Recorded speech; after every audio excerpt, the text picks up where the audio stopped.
So if you ever wanted any more confirmation of the heinous and grotesque anti-Israel blatant bias that exists at the United Nations, then have a quick look at what happened in the Entebbe raid in the 1970s. Just to give you a bit of background to this, for those of you who don't know what happened, in the 1970s, Palestinian terrorists hijacked a plane which had Israelis and Jews on it, and they sent it to Uganda. Why Uganda? Because the dictator at the time was Idi Amin, and he allowed them to house their hostages in the airport in Entebbe. And the terrorists had demands they wanted Israel to meet, including releasing terrorists and agitators and all the rest of it. And Israel, refusing to negotiate with these terrorists, launched the most brilliant hostage-saving operation. They sent planes below the radar of surveillance into Uganda, and they carried in the plane, this was so brilliant, a replica of Idi Amin, the leader of Uganda's Mercedes. And what they did was they stuffed the Mercedes full of IDF soldiers, and they went to the airport, and the terrorists assumed this was Idi Amin coming, and they were all getting ready to greet him. And then they managed to get out quickly and shoot the terrorists. And I believe the only one that was person that was killed in this hostage rescue operation was actually Yoni Netanyahu, the brother of Benjamin Netanyahu, the current prime minister of Israel. They managed to save all the hostages, and it was a brilliant mission carried out by Israel. Now, you looking at this would probably think, wow, this is absolutely heroic. What did the UN do in reaction to this? In 1975, they adopted the General Assembly Resolution 3379, condemning Israel for its military operation in Entebbe, Uganda. It refers to the Israeli raid, and it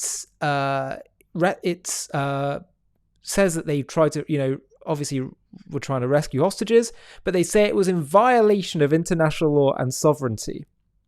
I want to quote to you what it said. It says, quote, "The General Assembly condemns the act of piracy by Israel in its attack on the airport of Entebbe, Uganda, and the kidnapping of hostages, affirming that the acts of Israel constitute a violation of the sovereignty of Uganda, of the principles of the Charter of the United Nations. And it calls upon states to respect the sovereignty, territorial integrity, and political independence of other states, and to refrain from the use of force in their international relations." Now, while it's true that since then, a few years, I think in the early 90s, they reversed this resolution, it just goes to show that if you're looking for moral leadership, don't go to the UN. If you're looking for moral clarity, basic moral clarity, don't look to the UN.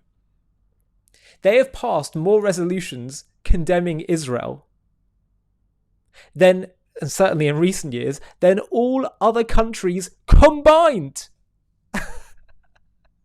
You're seriously telling me that Israel is more worthy of condemnation than North Korea, Iran, Syria? It's a joke. It's actually a joke.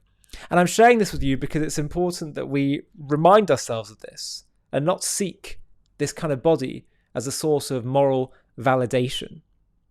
Especially now, when there's talk of whether Israel's not going to cooperate anymore with UNRWA, when we've seen that this United Nations organization was collaborating, had members of it that were literally directly involved in the October 7th attacks. And now when Israel's telling the UNIFIL peacekeeping forces of the UN in southern Lebanon to leave so they can fight Hezbollah without them getting in harm's way, the fact that they're saying, no, we don't want to do that, we insist on staying here, that's not coming from a good place. It sounds very eerily similar to Hamas's tactics of trying to maximize civilian casualties. Israel needs to do a job. It's saying get out of harm's way, and they're refusing to do so. Why? Oh, because we're peacekeeping troops. Really? Well, what job did you do in peacekeeping while Hezbollah stockpiled and built tunnels and weapons and has attacked Israel in recent years, but particularly in the last year. So I'm sorry, but the United Nations is not a source of moral guidance. And I made this video because I wanted people to be aware that in a situation that we should all understand is utterly morally black and white, and the UN chose to side with the evil over good in the 70s, we should therefore understand that this is not a body that we should be looking for any kind of validation on. They're actually just a hindrance, to be honest. They serve to validate Israel's enemies, evil forces, quite frankly. And so actually, Israel needs not to look to them for political and moral leadership, but actually instead, Israel has to fill that void in providing that moral and political leadership, not just for her and for the region, but for the world. If you've made it so far in this video, I have a request for you. JTV has been having a really big impact in spreading the truth about Israel and creating positive associations with the Jewish people, Judaism, and Israel. We've really grown a lot, particularly in the last year, and we're having a really significant impact, both for Jews and non-Jews. But I really want to take JTV to the next level so we can start to compete with the other big online media beasts that are often peddling anti-Israel content. And the way we're going to do that is to scale even faster. So I'd love to build a team where we have other presenters doing shows like me, let's start doing documentaries, supplementary content, animated content, etc., etc. And to do that, I'd like to build a bit of a team. So what we're going to do is we're going to do one fundraising day, just one, where we try and build up some funding in order to fund such a team.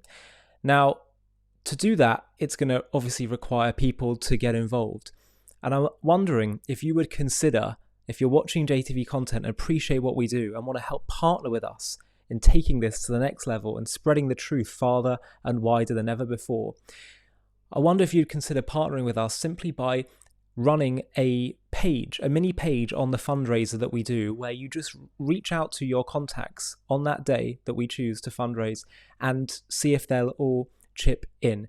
If you'd be up for doing that, of which I would be so grateful, then please click on the Google form link in the video description of this video, where you can simply just put in a few contact details. It'll be a very small commitment, as I say, literally just one day that we'll all agree upon as a collective community. But the impact is going to be so big. There's such strength in numbers. If we all pull together and do this, we can take this to the next level. And as I say, all of us can partner together in bringing and spreading the truth to the whole world. So please do consider clicking on that link, filling in the form, and I'll be in touch very soon to talk about the next steps. Small commitment, but a big impact.